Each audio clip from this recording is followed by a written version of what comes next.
YouTube, what's good? It's your boy Big Beard B, and we are here to give out trophies. Yes, man, we're giving out some trophies to the top fragrance pickups of 2022 so far. Now, I traditionally do this list and I talk about any fragrance that I've picked up this year, and it didn't have to drop this year. But this year is a little bit different because the ones on the list, well, they came out this year. Today, I'm going to give you 5 of those fragrances, and we're discussing the top releases so far. Now, if you're watching this video, the first impressions of this fragrance that I want to talk about next is already out. But this fragrance is growing on me more and more since having it within the collection, and I'm a fan of this line in general, and this fragrance is one of those ones that I can wear almost all year round. So I feel like I need to give this fragrance some of that burn, some of that hype, so to speak. And this fragrance comes from Armani, and this one is Armani Stronger With You Only. Now, the Stronger With You lineup is vast in terms of what they offer, from the original, for the intensely, to the absolutely, even to the leather. There's just something there for everyone. But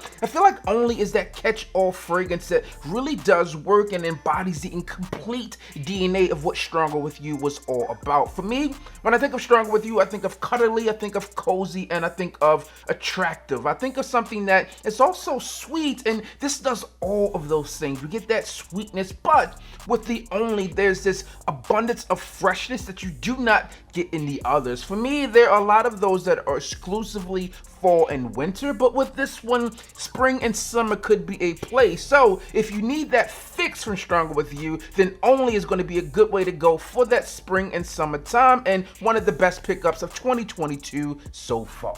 Next up on our list today, we have a fragrance from Jean-Paul Gaultier, and this is a flank of a fragrance that was said to be one of the more lustrous fragrances within that bunch, the seducer, so to speak. And this one is Le Beau La Parfum Eau de Parfum Intense. Now, that is a mouthful. Now, when I look at the Le Beau bottle and this bottle here, I get a little tickled inside. My wife and I talk about this because we used to do these reviews and put like a little blur over the parts there, and they decided to put a leaf, and we feel like we had a part to do with that.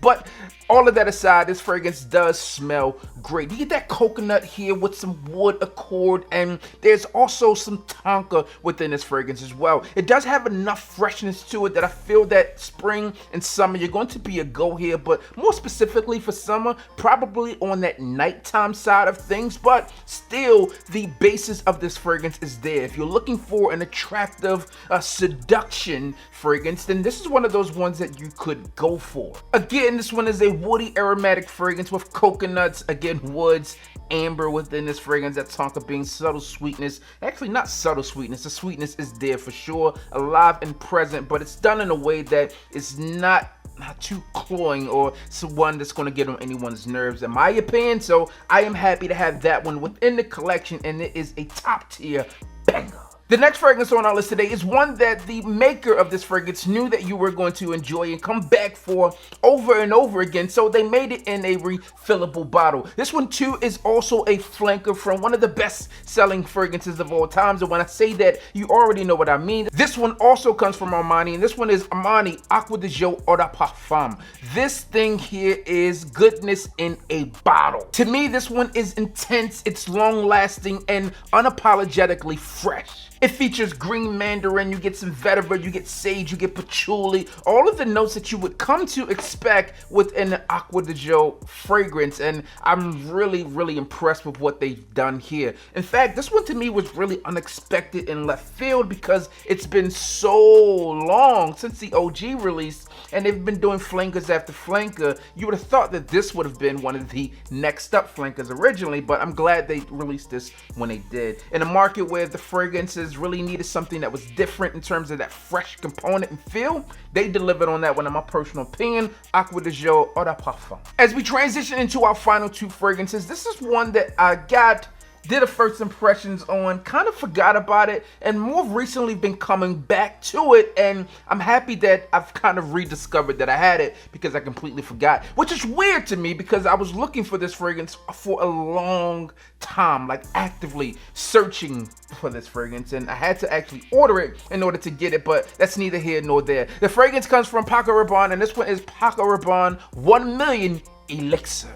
Now, I'll tell you right up, it's difficult to smell Elixir or any Paco Rabanne 1 million fragrance at this stage and not compare it to 1 million Lucky. But with that one being soon discontinued, then you have to rely on this one here. Now, this fragrance does stick to the roots of what this 1 million lineup has all been about, which in my opinion is to provide this sweet, warm depiction of what lust and sensuality should be, and this fragrance does do that. In fact, they say that this fragrance is deeply sensual. Now, when it comes down to the designer things, I could see that to an extent, but it's not something that I would just stick up all neck out and say, yes, this is the most sensual fragrance of all times, because that is not it. But this fragrance is sensual in its own right. It is also, again, mysteriously sweet. There's something that has always been mysteriously sweet about all of those fragrances within this lineup, my personal opinion. But I don't think that the sweetness in this thing is going to be off-putting to anyone. In terms of the notes here, they really go on and say that rose, cedar, and vanilla are going to be your prominent notes within this fragrance. To me, I get more of that vanilla, more of the apple, and also some of the divine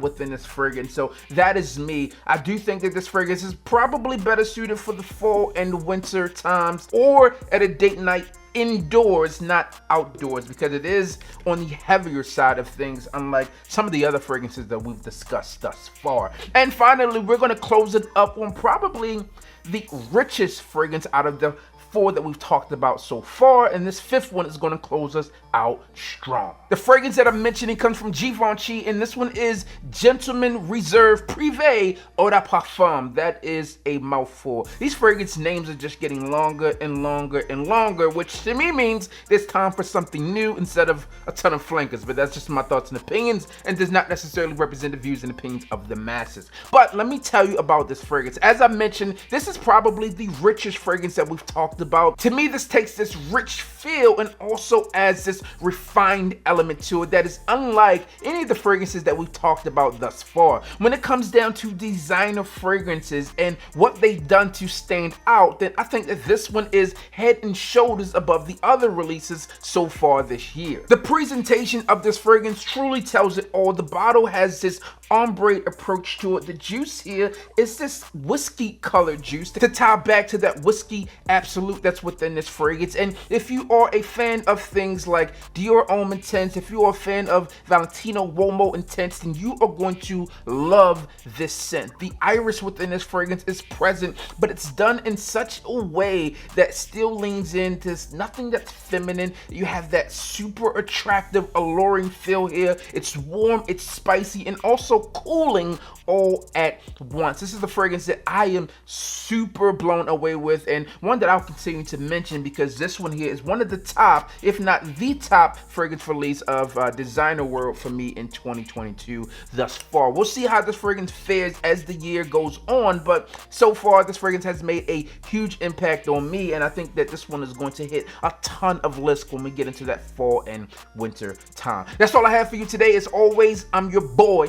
Big B. Don't forget to like, comment, and subscribe. Tell a friend that we are back again. And you already know what I need you to do. Just hit the goddamn bell.